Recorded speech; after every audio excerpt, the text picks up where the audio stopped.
it's hard for us to picture that. You know, if I look at our revenue numbers for permits and I look at the projection we've made for new growth for this 2011, right? These numbers are all way, way down. Right. Well, I would say the first, let's see, I've been here in this position about 5 years. Those first 3.5 were primarily dominated actually by residential, mostly the J.T. Barry Center. And I think that really contributed enormously to seeing your increase in permitting fees. In addition to that, instead of 30 lots a year, back for those first few years, it was more an average of 40 to 50. So, and truthfully, the 30 for this past year, right, it was still pretty high if you were to compare it to other communities. The 28 lot subdivision in North Reading, you know, given the values of a lot in North Reading, that's pretty unheard of if you were to compare to other communities. There aren't too many new 30 lot subdivisions going in anywhere. So I think the reason why he was able to achieve that is because the lots are actually smaller. And it was an open space residential type concept instead of what we used to see in the past of the McMansion style houses. I would also say commercial activity was considerably higher for those first 3.5 years as well. And what I see happening for the upcoming years are, I've had a lot of phone calls about tenants looking at the Shaw's Plaza, nothing permanent, sort of all just rumors, but it's engineering companies looking at a regulation, so I'm pretty sure you're gonna see a filing within the next month, maximum. I believe when that happens, you're also probably gonna see another large vacant building in town that will be filled by another large retail development, but I don't wanna say specifics because it's still tentative, and I just can't say for sure. I am only getting it from the developer's engineers. So. Go over to, what's it called, Riverside Park? Teradyne? What? Oh, Teradyne? Teradyne, yeah. Teradyne I haven't heard from actually in quite a while. The Barry Center people, I just had another meeting with them the end of January, and they are still actually looking to do the 600,000 square feet of office and industrial. Whether that comes to fruition, I don't really know, and I believe their purchase and sale ends the end of 2011. 2012. 12, I think. If the economy I stays don't where it is, think it's- you'll probably end up I thought it was negotiating like another March of extension. 2012 or something like that. I think what you're gonna see, like I said, in the next month or two maximum, is you're gonna see a large shift on Route 28, one retail to another retail, and then filling another vacant retail.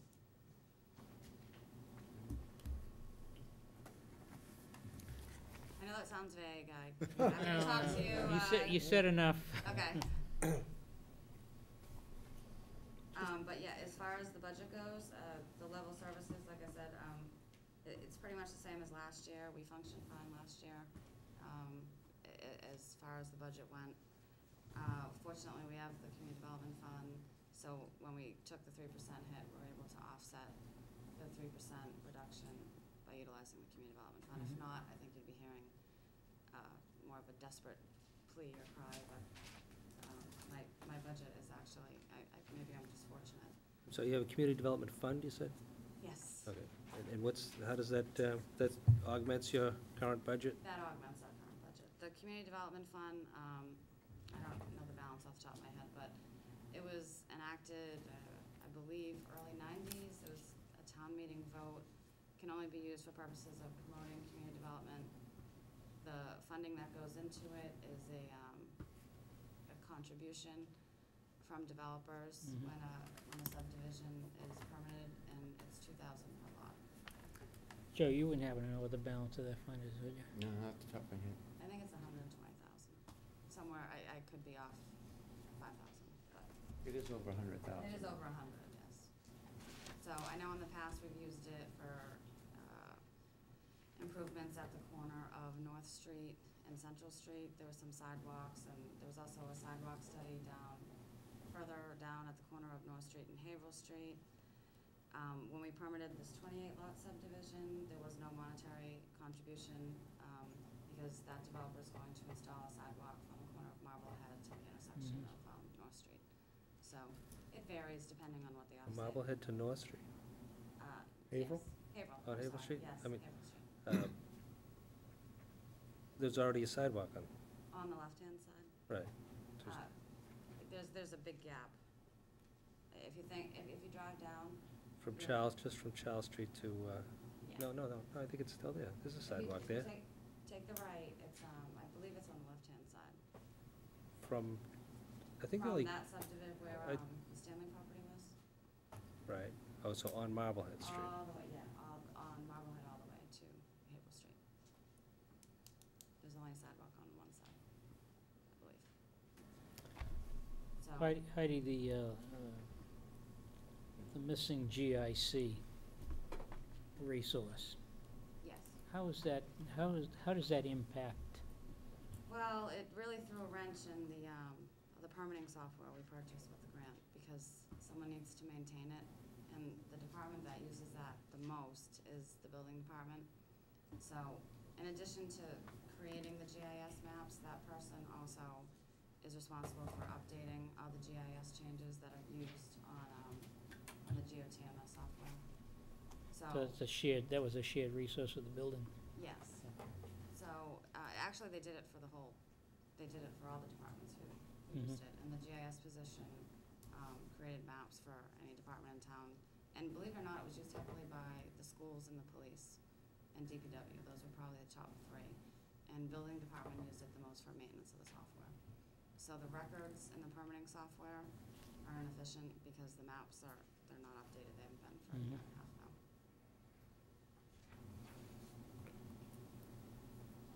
Is that a service we could contract out part-time to get someone in here just to Well, we- maintain it and be available on a scheduled basis, so many hours a week, rather than, What we've been doing as sort of a Band-Aid is we have been having a consultant come in, but the crappy thing about that is I'm charging the other town departments for it, so it still comes out of the budget, because I can't take it out of the salaries because it's not.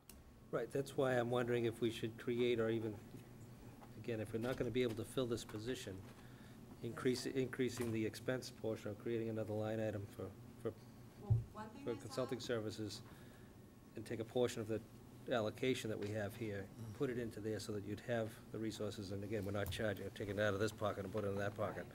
The town of Tewksbury actually created a separate account. I think it was a 43G, some sort of special revenue account that was designed just for that purpose when they lost that position. So, if at one point, and I'm gonna guess probably yes, if you think that the position isn't able to be filled, then I'd like to go ahead and submit that at October town meeting, if that sounds like a. Well, you may have time to do it for June. I mean, the omnibus isn't gonna be finalized for a while, so that we could, we should know, well before the budget is finalized, as to whether or not we're gonna be able to fund this or not. But again, I just think it makes some sense to allocate some of the resources that you're seeking here, which is still level funded, to provide the services that this position would normally be doing, again, even if it's on the GIS coordinator is really gonna be a half-time position anyway, right? Correct, yes. We're gonna do it on a quarter-time basis, just so you'd have the resources available in the expense portion of the budget to get somebody in here to maintain the software and do what needs to be done from that standpoint, and then to help service some of the needs of the town departments without charging them.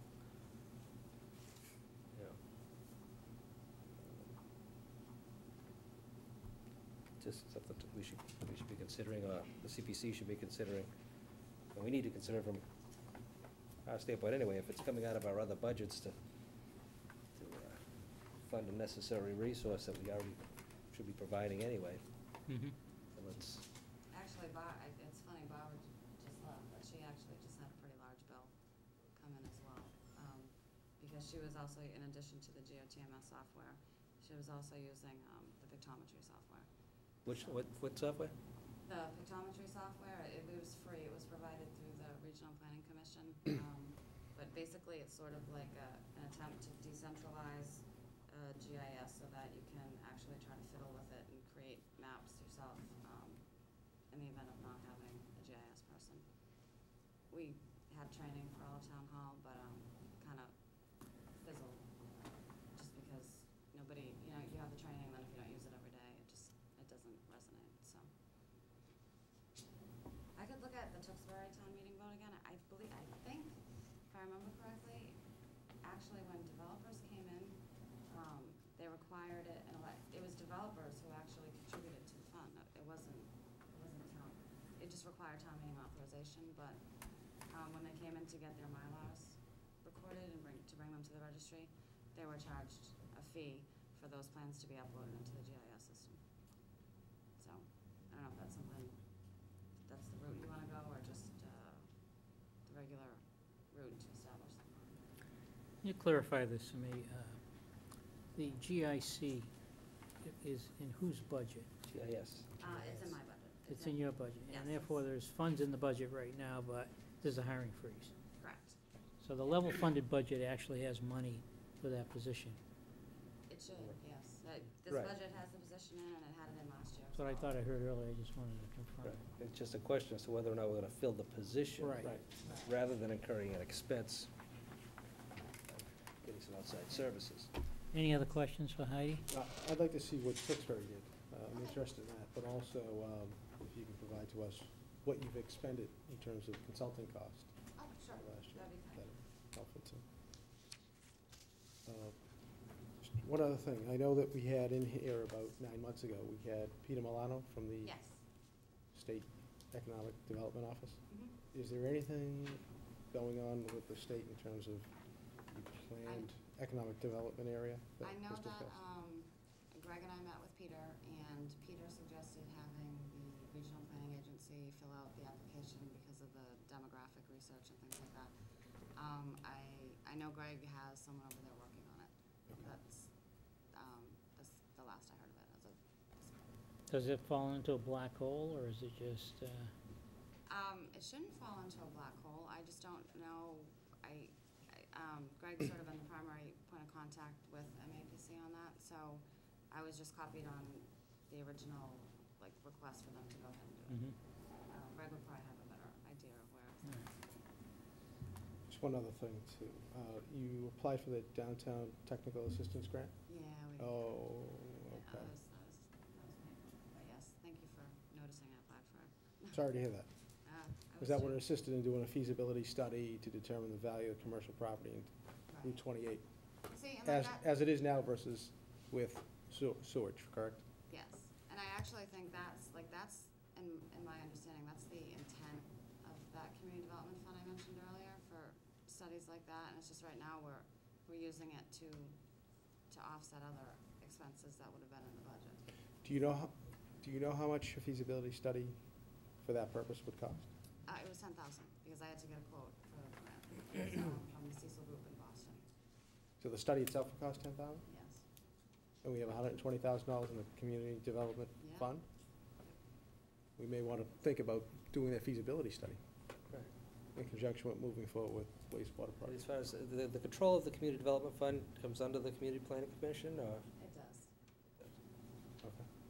I can't even submit like a bill or. I think that would be money well spent. I do too. I think it would be really helpful in terms of seeing what we can get out there for commercial development and for promoting economic development. And Absolutely. I think it would help sell it eventually at town meeting if that's something you were thinking. And as far as appropriating money out of that, is just a vote of the planning commission to spend it? I don't even think we vote. I think we usually have a discussion and then I have to just give them the invoice. There's usually, they're very particular about, what they do spend out of it, but I can't imagine, especially with Mr. Pierce, With what? with Warren being on the board, I know like getting the sewer on Route 28 has been a priority for a long time. Perhaps so. we should schedule a meeting with them. I think we should just, as a consensus, forward with the director, Let it be done? that it Mhm. would be our recommendation to expend the $10,000 or whatever it is to I mean, Get the feasibility it study. certainly would might be very